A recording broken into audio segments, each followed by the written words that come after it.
Hello, everybody. I am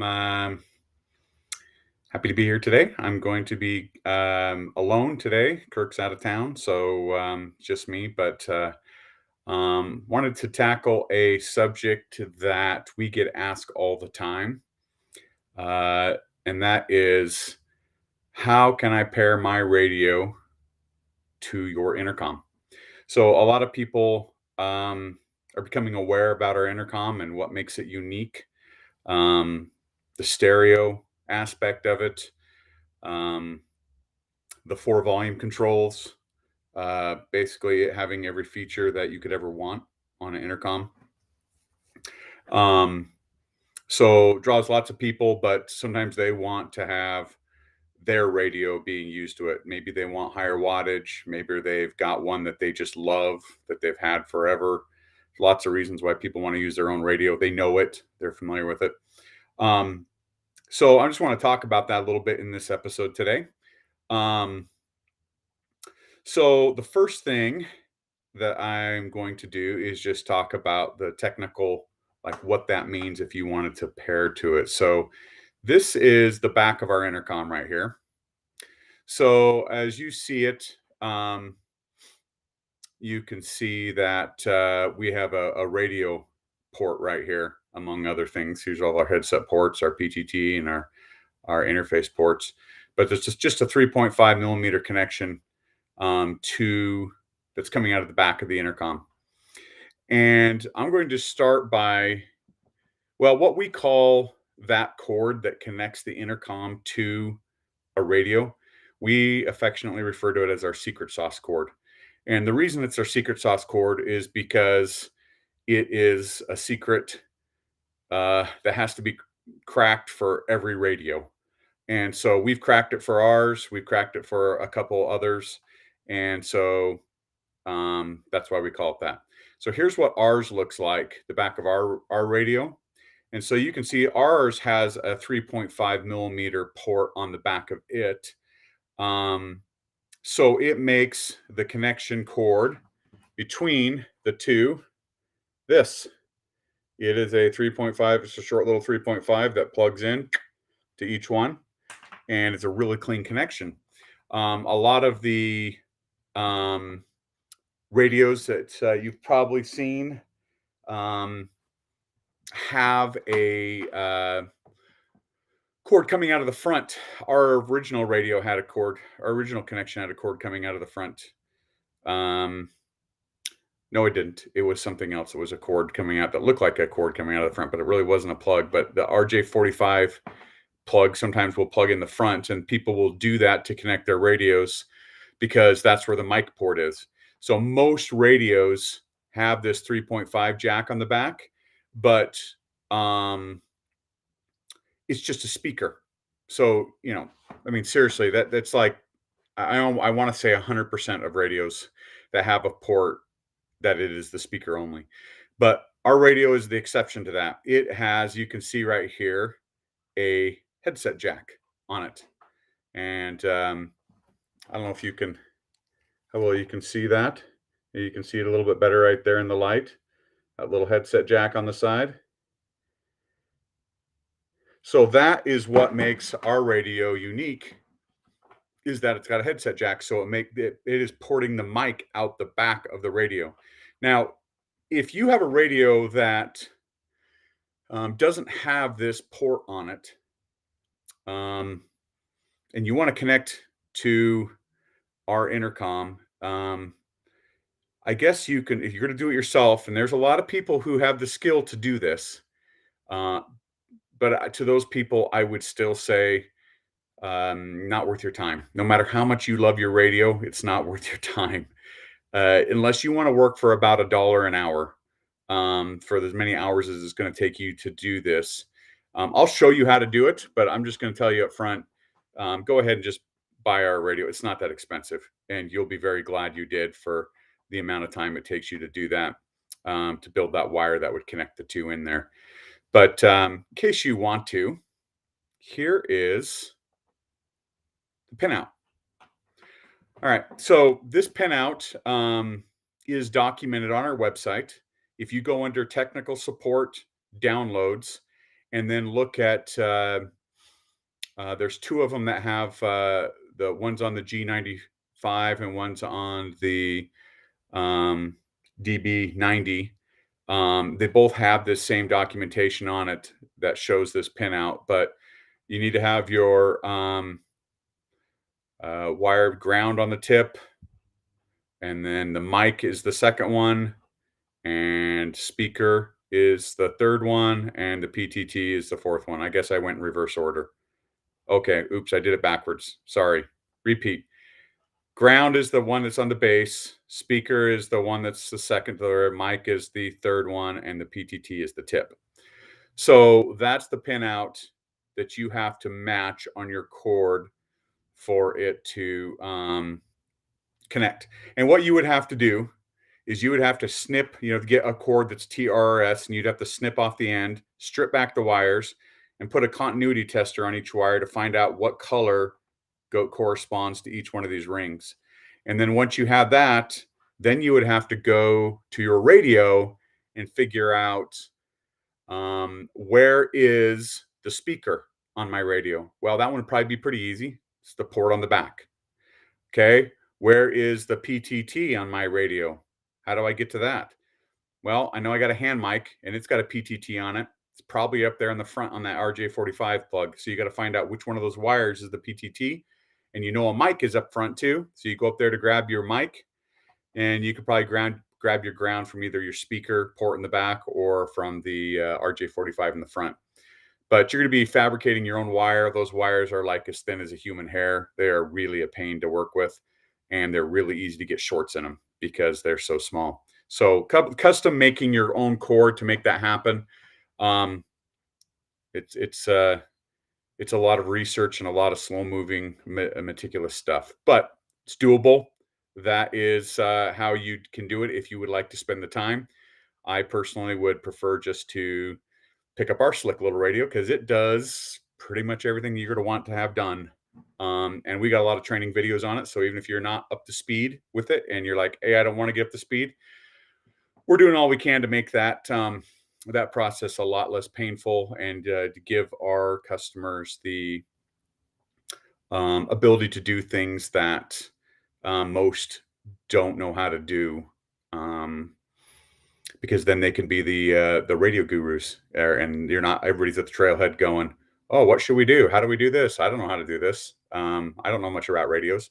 That's kind of the de facto one, but we're trying to get that so you can, you know, 5-10 minutes of videos that you can go, "Oh, I got this." And those videos are really built based upon us telling the same story to people who stop by our shop and giving personal tutorials on it. We're like, hey, that should be a video. So everyone should have the ability to know that. So even if you love your radio, you can start to love ours pretty quickly too. So I would spend your time doing that, but you can. There it is. So we have 3 secret sauce cords actually. That was our first one.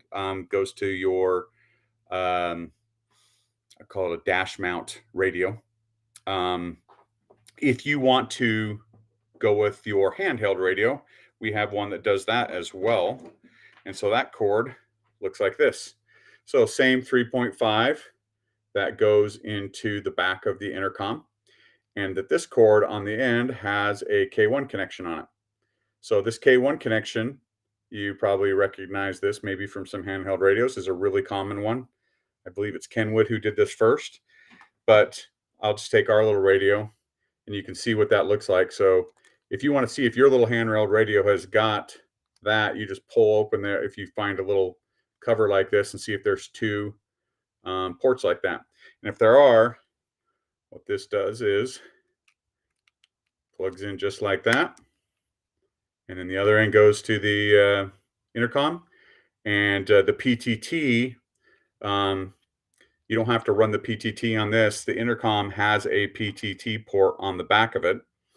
So right here, you plug in your little remote mount PTT, and that remote mount through this cord activates this radio's PTT. So you don't have to constantly be reaching up and grabbing your handheld radio to do it. Cool thing about this little interface is, if you go with a handheld radio, you can take this thing off of your machine and then use it while you're traveling back and forth with your friends to the trailhead. So that there's quite a few radios that have this K1 connection on them. If you go out and search secret sauce on our website, or go into step 4, which is the accessories, and look for the secret sauce cords, there is a list of radios that are compatible, that we are aware of, and you can go on there and look and see if your radio has that connection on it.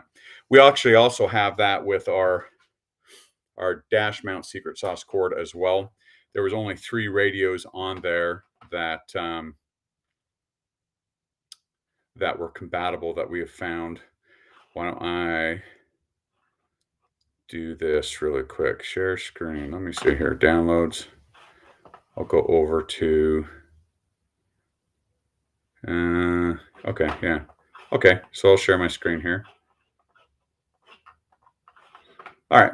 So if I come down here and go to accessories, and then I kind of scroll down here until I find the secret sauce cords. Let's see here. Oh, push to talk. Oh, maybe it's in all of them. I have to go down to all of them. Good thing that way I did it this way, so you could see that it wasn't there. But I just kind of look down until I find the one that says secret sauce. And, I don't see it in there. All right, let's do it this way. I know it's in there. I'm just not seeing it right now. The other way you can do it is go secret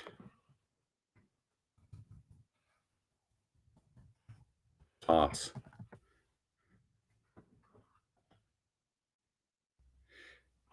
Results for secret sauce. Oh, I did sauces. There's only one sauce. We don't have secret recipe. There we go. Okay, right here. There it is. Okay, so for this one, you can see that that's the S4S one right here. The QIT 8900D, which is what our radio is based on originally. There's a BTEC one right there, and then a UV one. Those are the only 3 that we have seen that have that little headset jack on the back. There's the K1 one, and there's a whole list of them right there. Handheld radios that have that K1 connection on there. So you can go in there and look. We also have a third one right here, which is our old S2. So this one's kind of an interesting one. You might be able to do some things with this thing. It's directional, which means that, the radio side has got, see, I've got the word radio on there. See where my thing is. There we go. It's labeled as radio, so it goes in there. And then this is the intercom side. And then you have a PTT that goes in there. So that one, may solve some problems too, depending on what your situation is. But those are the 3 we have, and that's how you connect the intercom to other radios. Okay, whoops, I've been ignoring the chat. Can't see your screen. Oops. Oh boy. All right. Okay, it looks like I'm going to go through and read all these things. I'm just scanning through here. It looks like Kirk is watching and my wife's watching. All right. Here's a question from Bob Thomas. Your handheld plug what's the distance between the 2 plugs that go into the handheld? I don't really know what the distance on that is, but Kirk might if he's watching this thing. Okay, so this thing is long. Here's an example of how long this distance is. So we're probably 7 feet, I'm guessing. 7 feet long. Be able to do that. So it'll go a long ways. All right. There we go. All right. So that is how you connect those guys. 7 feet. Yes, Kirk just confirmed it. Look, Kirk, I'll give you a little bit of screen time here. um, so that is how you connect our radio, our intercom to your radio if you want. But like I said, I would save your time and just go ahead and get ours. All right. So with that, that's pretty much what I just wanted to cover today. Does anybody have any questions, comments, personal attacks? I'll take anything at this point. Take that as a no. Okay. Well, that's what we got for today's show. So we will tune back in and see you next week. Oh, Bob, know the distance between both pins. Distance between both pins. Not sure what that means. Both pins. These pins right here. You're talking about these pins? I mean, that's like, I don't know, an inch. Let's see here. Maybe Kirk's got a response to that. Yeah. So if you want a longer cord, you can plug an extension cord into it. So, yeah. So these things they're all standard. So if you see two holes that are really close together like that, it's going to be fit. It's going to fit. So, okay. Anything else? All right. Well, with that, I will see you guys later.